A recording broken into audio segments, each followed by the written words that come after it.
अस्सलामुअलैकुम रहमतुल्लाहि व बरकातुहू। अज़ीज़ तलबा व तालिबात, आज हम जमात शशुम मज़मून उर्दू इसका सबक नंबर 14 ऊटी की सैर, इस सबक को आज हम पढ़ेंगे और समझेंगे। तो चलिए सबक शुरू करते हैं।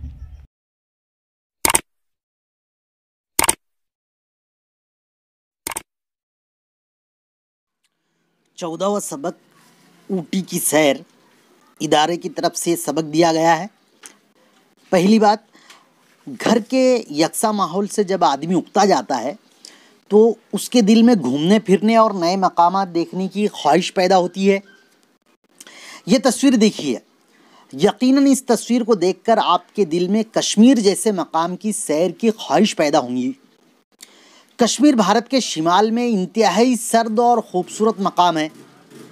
भारत के जुनूब में नीलगिरी पहाड़ी सिलसिले की एक बुलंद चोटी पर ऊटी भी कश्मीर की तरह एक सेहत अफ़ज़ा मकाम है।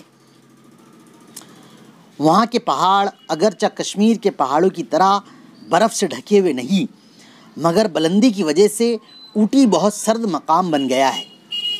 यहाँ के कुदरती मनाजिर नहायत खूबसूरत हैं। आइए अब हम इस सबक में ऊटी की सैर करते हैं। सबक की पहली सतर देखेंगे। अब हम रियासत तमिलनाडु में ऊटी एक सेहत अफ़ज़ा मकाम है। सेहत अफ़ज़ा यानी यहाँ पर तंदुरुस्त रहता आदमी, अच्छा महसूस होता है, सेहत अफ़ज़ा मकाम है। नीलगिरी पहाड़ पर बसा हुआ ये शहर सयाहों की जन्नत कहलाता है। सयाह की जमा है सयाहो, यानी जो घूमने फिरने वाले लोग होते हैं उनके लिए ये नीलगिरी पहाड़ पर बसा हुआ ये शहर सयाहों की जन्नत कहलाता है। कर्नाटक की एक राजधानी बेंगलुरु से ऊटी 300 किलोमीटर दूर है। बेंगलुरु से हम पहले मैसूर पहुँचे। यहाँ चिड़ियाघर और राजा का महल देखने के लायक हैं। रास्ते ही में हमने टीपू सुल्तान शहीद के शहर श्रीरंगपट्टनम को देखा। वहाँ किले की वीरानी के सिवा कुछ भी नहीं है। हाँ, टीपू सुल्तान की मस्जिद और उनका बनाया हुआ मंदिर आज भी माजी की कौमी यकजहती और सुल्तान की रवादारी का ऐलान कर रहे हैं। इसके अंदर में अजीज़ तलबा व तालिबात बतलाया गया है कि टीपू सुल्तान रहमतुल्लाह अलैह ने की जो मस्जिद बनाई हुई है और उसी के साथ में उनका एक मंदिर भी बनाया हुआ है, जो कौमी यकजहती हिंदुस्तान के अंदर में मुख्तलिफ मज़ाहिब के लोग रहते चले आज भी माजी की कौमी यकजहती और सुल्तान की रवादारी का ऐलान कर रहे हैं, अच्छाई का, नेक सलूक का ऐलान कर रहे हैं। हमने इनके मकबरे की भी ज़ियारत की, जहाँ टीपू सुल्तान के साथ इनकी वालिदा और वालिद हैदर अली की कब्रें हैं। दुनिया का मशहूर वृंदावन गार्डन यहाँ से करीब है, जहाँ मौसीकी पर रक्स करने वाले पानी के फव्वारों को देखकर दिल बाग बाग हो गया, यानी दिल बहुत ही ज़्यादा खुश हो गया। अब अगले पड़ाव पर ऊटी पहुँचने के लिए हमारी टैक्सी तैयार थी। रास्ते के दोनों तरफ दूर दूर तक फैले हुए जंगलों से गाड़ी गुजर रही थी। अल्लाह तेरी कुदरत, अल्लाह की कुदरत याद आ रही थी ये मनाजिर देखते हुए। जिधर देखो ज़मीन सब्ज़ लिबास ज़ेबतन किए हुए सहरंगेज़ समा पेश कर रही थी, यानी जिधर भी नज़र देखिए उधर जो है ज़मीन सब्ज़ लिबास पहने हुए, यानी गोया के ज़मीन ने हरा लिबास पहना हुआ है, ज़ेबतन किया हुआ है और सहरंगेज़ समा पेश कर रही है। जादू जैसा समा मंज़र नज़र आ रहा है। अभी हम 20 किलोमीटर का भी रास्ता तय न कर पाए थे कि जंगलों में घिरा हुआ बंडीपुर आ गया। ये जंगली जानवरों का मामीन है, जंगली जानवर यहाँ रहते हैं। यहाँ हर तरफ खरगोश फुदकते और हरन चौकड़ियाँ भरते नज़र आते हैं। परिंदे भी यहाँ कई अक़साम के पाए जाते हैं। देखने वाला सोचता रह जाता है कि दो आँखों से क्या क्या देखूं। इतने मनाजिर हैं कि वो देखने लग जाता है कि मैं क्या क्या देखने लगूं। पहाड़ पर चढ़ते हुए टैक्सी की रफ्तार कम हुई तो हमने सामने के शीशे से बाहर देखा। रास्ता लहराते बल खाते सांप की तरह दिखाई दे रहा था। ये पुरपेच रास्ता नीलगिरी पहाड़ के इंतहाई चोटी पर बसे मकाम ऊटी पहुंचने के लिए तैयार किया गया है। इस रास्ते पर दूसरी जानिब से आने वाली सवारी को देखकर महसूस होता है गोया वो हमारी टैक्सी से आगे निकलकर ऊटी जा रही हो। चक्करदार रास्ता हमारे दिल में खौफ पैदा कर रहा था। खौफ भी हमको लग रहा था, डर लग रहा था, मगर बाहर के दिलकश नज़ारे इस खौफ को ज़ायल भी कर रहे थे। अच्छे नज़र मंजर जो है वो हम देखेंगे, दूर भी कर रहे थे। तस्वीर भी दी गई है, बेहतरीन कुदरती मंजर है। ऊटी से करीब करीब एक जगह हमवार रास्ता आया तो एक पुल के पास ड्राइवर ने नाश्ते के लिए गाड़ी रोक दी। इस पुल के नीचे से बहने वाली नदी पहाड़ी चट्टानों से फिसलती हुई आबशार बनकर आहिस्ता आहिस्ता नीचे गिरती नजर आती है। इस आबशार के पानी में घन गरज और शोर नहीं था, मगर चट्टानों से पानी का फिसलना आंखों को ठंडक पहुंचा रहा था, अच्छा लग रहा था। दिन के 2:30-3 बजे हम ऊटी पहुंच गए। एक होटल में कमरा किराए पर लिया और खाने से फारिग होकर लेट गए। खनक हवा से आँख जो लगी तो बेखबर सो गए। जब आँख खुली सूरज गुरूब होने के करीब था। जल्दी जल्दी तैयार होकर डूबते सूरज का मंजर देखने के लिए हम पहाड़ की चोटी पर पहुँचे, पहाड़ की ऊंचाई पर पहुँचे। सूरज ज़मीन की गोद में छुपा जा रहा था। ऐसा लग रहा था जैसा सूरज ज़मीन की गोद में चला जा रहा था। हम देखते हैं बच्चे जो है माँ बाप की गोद में चले जाते हैं, इस तरीके से यहाँ बतलाया गया है। वापस लौटे तो शाम का धुंधलका रात के अंधेरे में गुम हो रहा था। रात हो रही थी मगर ऊटी की सड़कें और चौराहे रोशनी में नहा रहे थे। ठंडे मौसम की वजह से हमने रात का खाना कमरे ही में मंगवा लिया। खाना खाने के बाद देर तक रात गपशप करते रहे, बातें करते रहे। सुबह खुली तो होटल में बड़ी गहमा गहमी का आलम था। हर शख्स जल्द से जल्द होटल से निकलकर सनराइज पॉइंट पर पहुंचना चाहता था सूरज को देखने के लिए। लोगों के साथ हम भी निकल पड़े। बच्चों का इश्तियाक कुछ ज़्यादा ही था, बच्चे ज़्यादा खुश थे। सर्दी में ठठरते हुए वो हमारे साथ तुलू होते सूरज का मंजर देखने के लिए आ गए। तुलू होते यानी सूरज निकलते हुए मंजर को, सनराइज भी यानी सूरज का निकलना और सूरज तुलू होना यानी सूरज निकलना, सूरज के निकलने का मंजर देखने के लिए आ गए।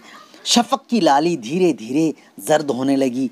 शफक यानी आसमान पर जो लाली है वो धीरे धीरे जो है जर्द होने लगी और ज़मीन की ओट से निकलते सूरज ने अपना चेहरा दिखाया और फिर सूरज निकला। परिंदों की चहचहाहट और ठंडी ठंडी हवा के सरसराहट में ये मंजर दिल को मुँह लेने वाला था। सूरज निकलने का नज़ारा करने के बाद हम ऊटी का मशहूर गवर्नमेंट बोटानिकल गार्डन देखने के लिए चल पड़े। बाग के सदर दरवाजे ही से खुशनुमा सब्ज़ाज़ार नज़र आया, जहाँ रविश रविश पर रंगीनियाँ बिखेरती फूलों की कतारें फिज़ा को मुअत्तर कर रही थी, खुशनुमा कर रही थी। हर तरफ फूल ही फूल नज़र आ रहे थे। ना जाने कैसे कैसे रंगों का हुस्न इन फूलों में बिखरा हुआ था। ये सब कुदरती मनाजिर। यहाँ सब्ज़ाज़ार पर चलने फिरने की मुमानियत है, मना किया गया, मगर मौका पाती हमारे बच्चे कहीं कहीं हरियाली पर दौड़ लगा ही लेते थे। इस गुलशन की सैर के बाद, इस बागीचे की सैर के बाद हम टैक्सी के ज़रिए डोडा बिट्टा पहुँचे। ये नीलगिरी की सबसे ऊंची चोटी है। यहाँ से ऊटी और अतराफ़ की बस्तियों के ऊंचे ऊंचे मकानात बच्चों के खिलौनों की मानिंद दिखाई देते हैं। यहाँ ऊंचाई की वजह से बड़े बड़े मकानात भी छोटे छोटे दिखाई देते हैं, जैसे छोटे छोटे बच्चों के खिलौने होते हैं ऐसे दिखाई देते हैं। पहाड़ की बुलंदी और खाई की गहराई के खौफ को हमने वहाँ के मज़ेदार चाय पीकर दूर किया। अब यहाँ पर बता रहे हैं कि पहाड़ की बुलंदी और खाई जो है उसकी गहराई बहुत ज़्यादा गहरी, उसका जो देख कर डर लगता है, उसके जो खौफ को हमने मज़ेदार चाय पीकर दूर किया। हरी हरी पत्तियों से बनाई हुई ये चाय डोडा बिट्टा का मशरूब है यानी पीने की चीज़ है डोडा बिट्टे की। चोटी से उतरते वक्त एक जगह टैक्सी रोककर कुछ लोगों ने इसी चाय से हमारी ज़ियाफ़त की यानी कि हमको चाय पिलाया। सयाहों को मुफ्त चाय पिलाकर ये लोग बड़े खुश होते हैं। यहाँ के जो लोग हैं देखने आने वालों के लिए चाय बना कर देते हैं, उनका इकराम करते हैं और बड़े खुश होते हैं। हमारे बच्चे अब झील की सैर के लिए बेचैन दिखाई दे रहे थे, इसलिए टैक्सी का रुख हमें झील की तरफ करना पड़ा। पहाड़ की बुलंदी पर यह झील इंसानी कारीगरी का अजीब नमूना है। झील की सैर करने के लिए स्टीमर, बादबानी कश्तियाँ और चप्पू से चलने वाली कश्तियाँ वहाँ बआसानी दस्तयाब हैं। हमने एक कश्ती किराए पर ली और मज़े लेकर झील की सैर करते रहे। कश्ती ही में बच्चों ने पहाड़ी रेलगाड़ी में बैठने का मंसूबा बना लिया। झील की सैर के बाद हम रेलवे स्टेशन पहुँचे और टिकटें खरीद कर रेलगाड़ी में बैठ गए।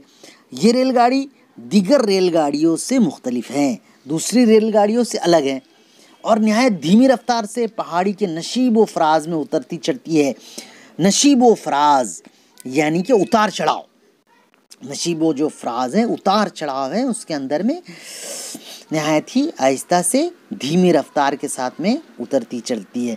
आमतौर पर रेलगाड़ी 2 पटरियों पर चलती है, मगर इस गाड़ी की 3 पटरियां हैं। 2 पटरियों के बीच के पटरी दंदानेदार है और हर डब्बे के नीचे इस पर चलने वाला पहिया भी दंदानेदार है। जब ये ढलान में उतरती है या बुलंदी पर चढ़ती है तो पहिया बीच की पटरी के खांचों में फंसकर गाड़ी को फिसलने से रोकता है। ये गाड़ी जब पहाड़ियों में चक्कर काटती है तो पहाड़ी के दामन में फैले हुए कुदरती मनाजिर बड़े हसीन दिखाई देते हैं। कुदरती मनाजिर, कुदरत के अल्लाह के बनाए हुए मनाजिर बड़े हसीन दिखाई देते हैं। डब्बे में बैठे बैठे हमें नीलगिरी पहाड़ पर आबाद डोडा कौम की झोपड़ियाँ भी नज़र आई। हिंदुस्तान के कदीम तरीन द्राविड़ कौम में इन लोगों का शुमार होता है। साइंस की तरक्की के ज़माने में भी उन्होंने अपनी कबायली तर्ज मुआशरत को नहीं छोड़ा, जो उनकी देहाती ज़िंदगी उसको उन्होंने नहीं छोड़ा। काश्तकारी और गल्लाबानी के पेशे में मस्त ये लोग दुनिया की रंगीनियों से बेपरवाह है, ये अपनी दुनिया में रहते हैं।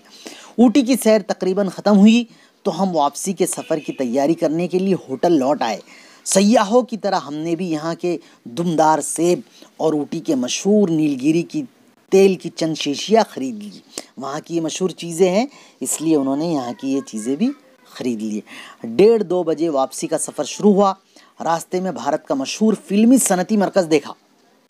फिल्मों में दिखाए जाने वाले अनगिनत मनाजिर यानी बहुत ज़्यादा मनाजिर यहाँ के मैदानों, जंगलों और पहाड़ों में फैले हुए हैं।